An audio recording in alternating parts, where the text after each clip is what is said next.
حضرت عمر رضی اللہ تعالیٰ عنہ نے فرمایا 3 چیزیں اسلام کی عمارت کو ڈھا دیتی. پہلی چیز ذلت العالم، عالم کا پھسل جانا. جب عالم پھسلتا ہے تو معاشرہ پھسلتا ہے.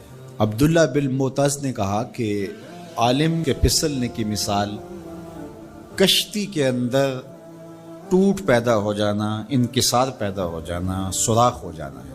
چونکہ کشتی کے اندر جب سوراخ ہوتا ہے تو پھر کشتی بھی ڈوبتی ہے اور کشتی کے اوپر جو بیٹھے ہوئے ہوتے ہیں وہ بھی ڈوب جاتے ہیں. تو عالم جب خراب ہوتا ہے تو وہ خود بھی برباد ہوتا ہے اور اس کے ساتھ جڑے ہوئے سینکڑوں ہیں، ہزاروں ہیں یا لاکھوں ہیں، وہ بھی برباد ہو جاتے ہیں. دوسری چیز وجدال المنافق بالکتاب، اور منافق شخص کا کتاب اللہ کو لے کے جھگڑے شروع کر دینا. منافقین جن کے اندر نفاق بھرا ہوا ہے وہ مفسر بن جائیں، وہ قرآن لے کے بیٹھ جائیں اور لوگ ان کے فالوور بن جائیں اور وہ لوگوں کو گمراہ کر رہے ہو. جب کسی قوم کے اندر منافق منبر و محراب کے مالک بن جاتے ہیں اور وہ قرآن سے لے کر مجادلے کر رہے ہوتے ہیں تو قومیں برباد ہو جاتی. اور آج آپ دیکھ لیں، آج سوشل میڈیا کے اوپر ایسے مکروہ لوگ بیٹھے ہوئے ہیں جو قوموں کے اندر بگاڑ اور تفریق کی بدکاری میں کوئی کسر نہیں چھوڑ رہے اور قومیں برباد ہو رہی ہیں. اللہ تعالیٰ نے قرآن مجید میں فرمایا لوگوں میں سے کچھ ایسے لوگ بھی ہیں کہ جن کی باتیں ایسی ہیں کہ تمہارے دل کو لگیں کہ واہ واہ کیا بات کر رہا ہے، لیکن وہ الد الخصام ہیں، وہ انتہائی لوگوں کے اندر فساد برپا کرنے والے، لوگوں کے اندر شر پیدا کرنے والے. فرمایا تم ایسے لوگ دیکھو گے قرب قیامت میں کہ وہ پچھلے گزرے ہوئے لوگوں پر لعنت کریں گے. وہ کہیں گے جو دین ہمیں سمجھ آیا ہے وہی دین ہے. ماضی کے اندر بڑے بڑے محدث فقیہ اور بڑے بڑے بزرگ، وہ کہیں گے ان کو کیا پتا تھا، دین کی تو سمجھ ہمیں آئی. اور آج ہم دیکھتے ہیں کہ لوگ کہہ رہے ہیں کہ ہمارے جیسا تو کوئی زمانے میں ہے ہی نہیں، دین کا تو فہم ہی ہمیں ملا ہے. ماضی میں تو سارے لچھے بیچتے تھے، انہیں کیا پتا تھا دین کیا ہے. اور بزرگوں کی پگڑیاں اچھالی جانے لگی. تو کہا کہ دوسری چیز جو اسلام کو گرا دے گی وہ جدال المنافق بالکتاب، منافق کے ہاتھوں میں کتابیں آ جائیں گی اور وہ کتاب اللہ کو لے کر کے قرآن پڑھ کے حدیث پڑھ کے لوگوں کو گمراہ کر رہے ہوں گے. تیسری چیز وہ حکم الائمۃ المدلین، ان لوگوں کے ہاتھ کے اندر اقتدار آ جائے گا، ان لوگوں کے ہاتھ کے اندر قوت نافذہ آ جائے گی جو خود بھی گمراہ ہوں گے اور لوگوں کو بھی گمراہ کریں گے. جب یہ 3 چیزیں ہو جائیں، حضرت عمر نے فرمایا تو اسلام کی عمارت ڈھا دی جائے گی. جب فتوے حکمرانوں کی مرضی کے مطابق دیے جائیں گے اور وہ اپنی خواہش کے مطابق فتوے کا معیار طے کریں گے تو پھر نتیجہ وہی ہوگا جو اس وقت پوری دنیا کے اوپر مسلمانوں کا ہو گیا. اور آج اسلام دنیا کے اوپر غریب الوطن ہے. ایسا غریب الوطن کوئی نہیں ہے جیسا غریب الوطن اسلام ہے. 56-57 اسلامی ملکوں کے اندر بھی اسلام کو کہیں جائے پناہ نہیں مل رہی. اج دین نبی دا وانگ یتیمہ کر کر تکے کھاوے، کتھوں لبا عمر بہادر جڑا روندے نوں گل لاوے.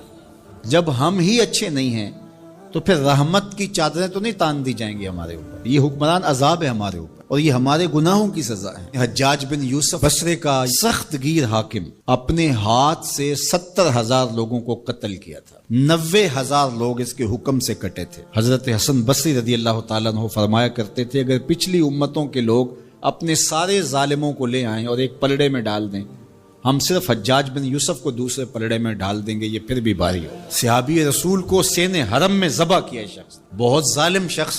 تو کسی نے جرت کی، جرت کرنے والے ہر دور میں ہوتے ہیں، اور کہا کہ تو نے حضرت عمر کا زمانہ دیکھا ہوا ہے، اگر تو بچہ تھا اس وقت، ان جیسا انداز حکمرانی کیوں اختیار نہیں کرتا، اتنا بڑا ظالم کیوں ہو گیا تو حجاج بن یوسف نے جو جواب دیا وہ 2 لفظوں میں تھا. اس نے کہا تبازروا اتعمر لکم، تم ابو ذر بن جاؤ میں عمر بن جاتا.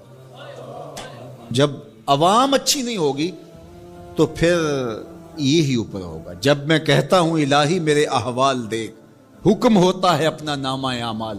اور ایک روایت میں اعمالکم امالکم، تمہارے اعمال ہی تمہارے امال ہیں، جس طرح کے عمل ہوں گے اس طرح تمہارے اوپر مسلط کر دیے جائیں گے. بندہ سمجھتا ہے کہ یہ آ جائے گا تو شاید یہ اچھا ہوگا، یہ آ جائے گا تو شاید یہ اچھا ہوگا.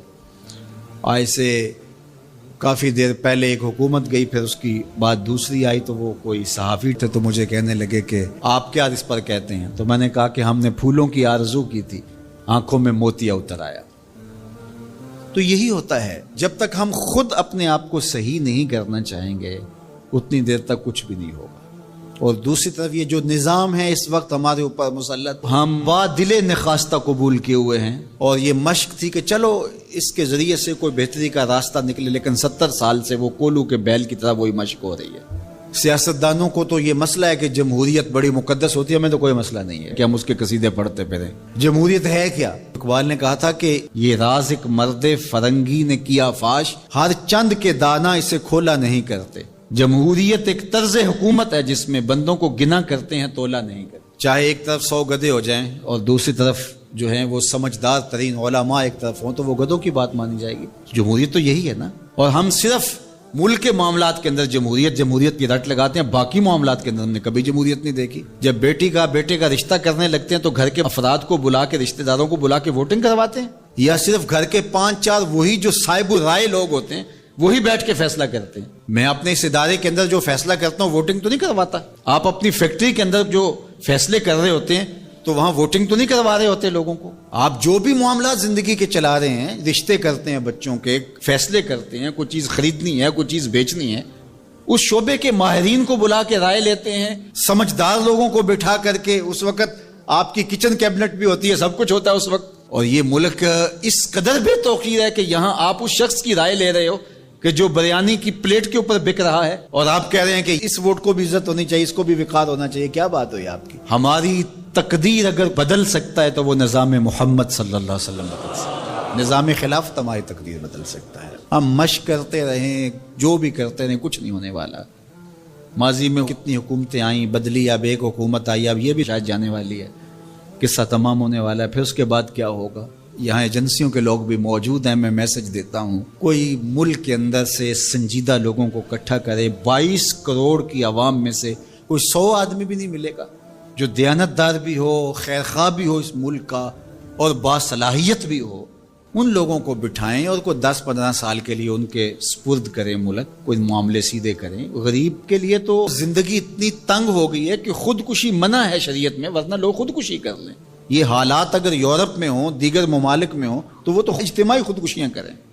یا ہمارا مذہب ہمیں روک رہا ہے اور ہم برداشت کر رہے ہیں اور صبر کر رہے ہیں، ہمارے مذہب نے ہمیں صبر کی تلقین کی ہے۔ ورنہ آپ گھر سے نکلتے ہیں، کوڑے کے ڈھیر پڑے ہوئے ہیں جگہ جگہ، لوگوں کے رویے کتنے کھردرے ہو گئے، رشتہ داریوں کے اندر باہمی الجھنیں، لڑائیاں، شر فساد، ایک دوسرے کی ٹانگیں کھینچنا، گلیوں بازاروں سے لے کر کے آپ اوپر کی سطح تک چلے جائیں۔ یہ معاشرہ نہیں رہا، یہ بے ہنگم ہجوم ہے، یہ وحشیوں کا ایک طبیلہ بن گیا ہے۔ انسانیت نام کی چیزیں تقریباً رخصت ہو چکی ہیں۔ یہ زندگی گزاری نہیں جا رہی، زندگی گھسیٹی جا رہی ہے۔ ہم اپنی لاشیں گھسیٹ رہے ہیں۔ زندگی میں طمانینت، سکون نام کی کوئی چیز ہی نہیں ہے۔ ہر بندہ ہاتھ ملاتے ہوئے دوسرے سے ڈر رہا ہے کہ پتہ نہیں یہ میرے ساتھ کیا کرنے والا ہے۔ یہ تو وحشیوں کا معاشرہ ہوتا ہے، انسانوں کا معاشرہ تو نہیں ہوتا۔ لوگ غریب سے غریب تر ہو رہے ہیں، اور چند لوگوں کے پاس دولتیں اتنی ہیں کہ ان سے شمار ہی نہیں ہو رہی، اور نفس کی کمینگی بھی ختم نہیں ہو رہی۔ کھا گئے لوگوں کو، لوٹ کے لوگوں کا خون چوس گئے۔ وہ کبھی آپ نے کوا دیکھا ہے جو بچے کے ہاتھ سے بھی روٹی چھین لیتا ہے؟ یہ ہمارے جو بچے ابھی پیدا ہونے والے ہیں ان سے بھی روٹی چھین چکے ہیں، اور آگے ان کی نسلیں ہماری آنے والی نسلوں کی روٹی چھیننے کی تیاریاں کر رہی ہیں۔ تو ہمیں اپنے آپ کو صحیح کرنا ہوگا، اور میں مشورہ دیتا ہوں، میری یہ باتیں ضرور پہنچائیں کہ خدا را رحم کیجئے۔ جو اپنے بند کمروں میں بیٹھے، انہیں نہیں پتا کہ لوگ کس طرح سسک کے زندگی گزار رہے ہیں، کیا اذیت ناک زندگی ہے لوگوں کی۔ تو اس لیے خدا را اس ملک پر رحم کھائیں۔ جن کے پاس قوت نافذہ ہے وہ ضرور اس کو استعمال کریں، اور کوئی ایسا فیصلہ کیجئے کہ جو یہ پج مردہ معاشرہ پھر سے جی اٹھے، اور وہ ایک ہی راستہ ہے، اور وہ راستہ میرے حضور کا دیا ہوا راستہ ہے۔ اور صحابہ پھر حضور کے در پاک کو دستک تک بھی نہیں دیتے تھے۔ جب حضور سے ملنا ہوتا تو آ کے دروازے پر بیٹھ کے درود پڑھتے رہتے۔ حضور جب خود آتے تو کوئی بات کہتے، انتظار کرتے رہتے۔ اور آقا کریم کا طریقہ بھی یہ تھا کہ جب حضور گھر تشریف لے جاتے اور حضور نے فوری پلٹ کے واپس آنا ہوتا تو حضور اپنے نالین باہر اتار دیتے۔ یہ سائن تھا اس بات کا کہ رکیے، حضور ابھی آ رہے ہیں۔ اور حضور نے اگر استراحت فرمانی ہے ابھی نہیں آنا تو حضور نالین سمیت چلے جاتے۔ حضور بھی خیال رکھتے تھے کہ کوئی دیر تک نہ بیٹھے، اب تشریف لے گئے ہیں دیر کے بعد آئیں کہ کوئی کام کر لیں، کھانا کھا لیں، چلے جائیں۔ لیکن حضور نے اگر فوری پلٹ کے آنا، چند لمحوں کے لیے گئے ہیں گھر، 10 منٹ کے بعد پھر آئے تو حضور نالین دروازے کے ساتھ ہی اتار کے چلے جاتے۔ نالین کو دیکھ کر صحابہ جان لیتے کہ ابھی حضور آئے، کہا اتنی دیر تک نالین دیکھتے رہو، قدموں کے نشان ڈھونڈتے رہو، مصطفیٰ جان رحمت آنے ہی والے ہیں۔ اللہ اکبر، تمہاری نظریں نبی کے نالین پہ لگی رہیں۔ امام بخاری نے ادب المفرد کے اندر صحابہ کے اس منظر کو بیان کیا ہے۔ کہتے ہیں کہ صحابہ حضور کے دروازے پہ پھر دستک نہیں دیا کرتے تھے، اور اگر کبھی ناگزیر حالت ہو جاتی، دستک دینا پڑ جاتا حضور کے دروازے پہ، تو پھر ان کا طریق کیا تھا؟ کہتے ہیں کانت تکرہ ابواب النبی بالاظافر، صحابہ اپنی انگلیوں کے ناخنوں کے ساتھ حضور کی دہلیز پہ دستک دیا کرتے تھے، ہولے ہولے حضور کی دہلیز پہ دستک دیا کرتے تھے۔ تو مولا علی قاری فرماتے ہیں کہ ناخنوں سے دستک کیوں دیتے تھے؟ اے دربن خفیفن و دکن لطیفن تعظیمن و تکریمن و تشریفن، یہ صرف اپنی بے تابی کا اظہار تھا کہ ہم کھڑے ہیں، یہ ادب ہے ان کا، یہ محبت ہے ان کی۔ اللہ اکبر۔ حضرت ابو ہریرہ نے ساری زندگی کمان کو بے وضو ہاتھ نہیں لگایا۔ کسی نے کہا ابو ہریرہ یہ کمان تو ہندوستان سے بن کے آئی ہے، کہا کہ اس کمان کو بھی بے وضو ہاتھ نہیں لگاؤں گا، اس لیے کہ اس کی شکل اس کمان سے ملتی ہے جو میرے حضور کے ہاتھ میں رہی، میں اس کو بھی بے وضو ہاتھ نہیں لگاؤں گا۔ یہ تھی ان کی محبت۔ ایک صحابی حضور علیہ السلام کا ایک فرمان بیان کرتے ہیں اور کہتے ہیں حضور نے ایسے انگلیاں اٹھائیں اور بتایا، اور ایک دم کہا یہ میں صرف تمہیں بتانے کے لیے کہہ رہا ہوں، ورنہ میری انگلیاں حضور کی انگلیوں سے چھوٹی ہیں۔ اللہ اکبر۔ کہا یہ جو میں نے کہا نا حضور نے یوں انگلیاں اٹھائیں، یہ میں تمہیں بتانے کے لیے، مسئلہ سمجھانے کے لیے، میری انگلیاں حضور کی انگلیوں جیسی نہیں ہیں۔ اللہ اکبر۔ حضرت عباس بن عبد المطلب سے کسی نے پوچھا کہ آپ بڑے ہیں یا حضور بڑے ہیں؟ عمر کے بارے سوال کیا، کہا سال زیادہ میں نے گزارے ہیں، بڑے حضور ہی ہیں، بڑے حضور ہی ہیں۔ یہ تھا ان کا ادب، یہ تھی ان کی محبت۔ آپ اگر مجھے پوچھیں کہ دین کیا ہے تو میں اقبال علیہ رحمہ کا لہجہ ادھار لوں گا۔ انہوں نے کہا دین سراپا سوختن اندر طلب، انتہائش عشق آغازش ادب، طلب محبوب میں تڑپنے کا نام دین ہے، ادب سے شروع ہوتا ہے عشق پہ ختم ہو جاتا ہے۔ جو دین ادب سے شروع نہ ہوتا ہو اور عشق پہ ختم نہ ہوتا ہو وہ دین ہی نہیں ہے۔ میں ان تھوڑے جملوں میں آپ کو بہت کچھ کہنا چاہ رہا ہوں۔ آپ پوچھتے رہتے ہیں، مسائل پوچھتے رہتے ہیں، میں 2 لفظوں میں آپ کو بتا رہا ہوں، جو بھی دین ادب سے شروع نہ ہوتا ہو، عشق پہ ختم نہ ہوتا ہو، وہ دین نہیں ہے، کوئی اور ہے۔ عشق ہی ابتدائے ذات، عشق ہی انتہائے ذات، عشق نہ ہو تو شرح دین بت کدا تصورات۔ کسان سب سے اچھے دانے سنبھال کے رکھتا ہے، جو بیج ہوتا ہے وہ سب سے بہتر ہوتا ہے، اس کو زمین میں دانہ ڈالتے ہوئے کوئی جھجک نہیں ہوتی کہ مٹی میں دانے رول رہا ہوں، اس لیے جھجک نہیں ہوتی کہ وہ اپنی آنکھوں سے کئی بار مشاہدہ کر چکا ہے کہ میں ایک دیتا ہوں، اللہ کئی عطا کرتا ہے، اس لیے وہ اچھے دانے زمین میں ڈالتا ہے۔ کوئی کسان ایسا تو نہیں کرتا کہ مریل بیج ڈال دے، وہ کہتا ہے ساری محنت ضائع چلی جائے گی۔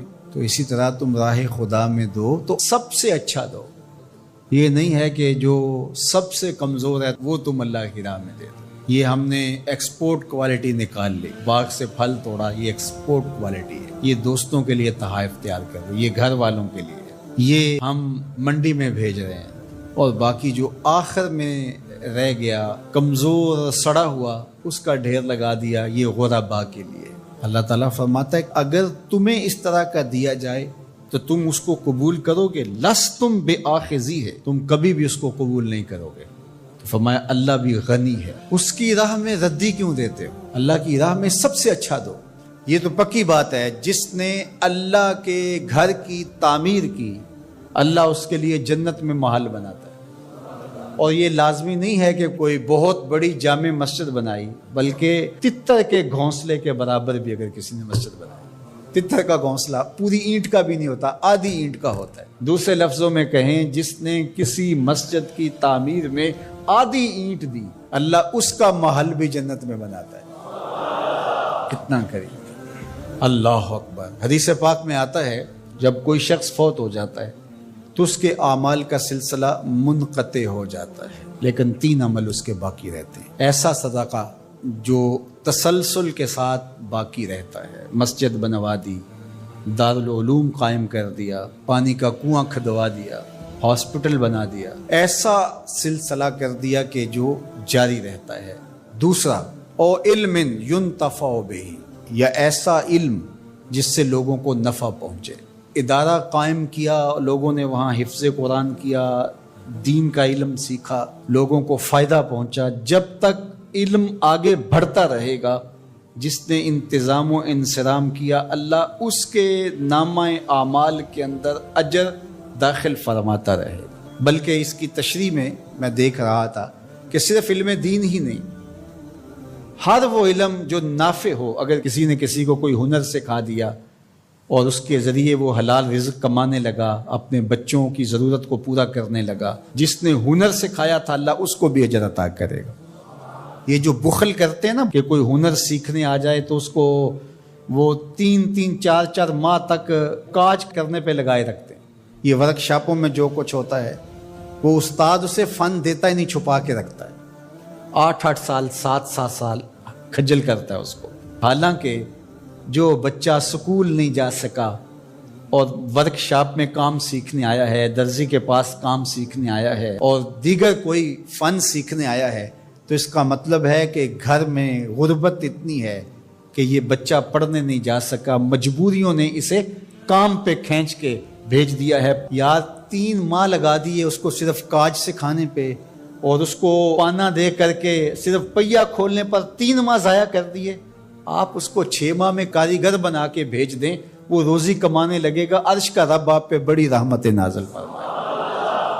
یہ کیا ہوا کہ آپ اس کو 6 سال تک اپنے پاس بٹھائے رکھتے ہیں اور 6 سال تک اس کو کام نہیں سکھاتے۔ یہ غریب گھر کا بچہ سیکھنے آیا ہے، ماں روزانہ روٹی دے کے بھیجتی ہے کہ میرا لال جلدی کام سیکھ جائے، بہنیں اس کی جوان ہو رہی ہیں، میں ان کے ہاتھ پیلے کرنے ہیں، اور اس نے کاجوں پہ لگایا ہوا ہے۔ یہ ابھی تک اس کو کچھ سکھا ہی نہیں رہا، 6 سال اس کے ضائع کر رہا ہے۔ ذرا غور کیجئے، وہ کمائے گا، اس کی بہنوں کے ہاتھ پیلے ہوں گے، اپنے گھروں میں جائیں گی، آباد ہوں گی، اللہ اس کے رزق میں اس کے صدقے سے برکت ڈال دے گا۔ یہ کہتا ہے ٹھیک ہے، اس سے بھرپور فائدہ حاصل کر لو، اللہ پر بھی یقین رکھو، وہ تمہیں فائدہ دینے والا ہے۔ تیسری بات ارشاد فرمائی، او ولد صالح یدعو لہ، نیک اولاد جو ماں باپ کے لیے دعا کرے۔ صالح اولاد وہی ہوتی ہے جو ماں باپ کے لیے دعا کرے۔ 5 گانا نماز کی عادت رکھنے والی اولاد ماں باپ کے لیے اسپیشل الگ دعا نہ بھی کرے تو دن میں کتنی مرتبہ کہے گی، ربنا اغفر لی ولوالدی، اللہ مجھے بخش دے، میرے ماں باپ کی مغفرت فرما۔ اچھی اولاد ماں باپ کے لیے نعمت ہے، اس کی آنکھوں کی بھی ٹھنڈک ہے، دل کا بھی قرار ہے، آخرت کی بھی بہار ہے۔ اللہ جل شانہ ہمیں اپنی راہ میں صدقہ کرنے کی توفیق عطا فرمائے۔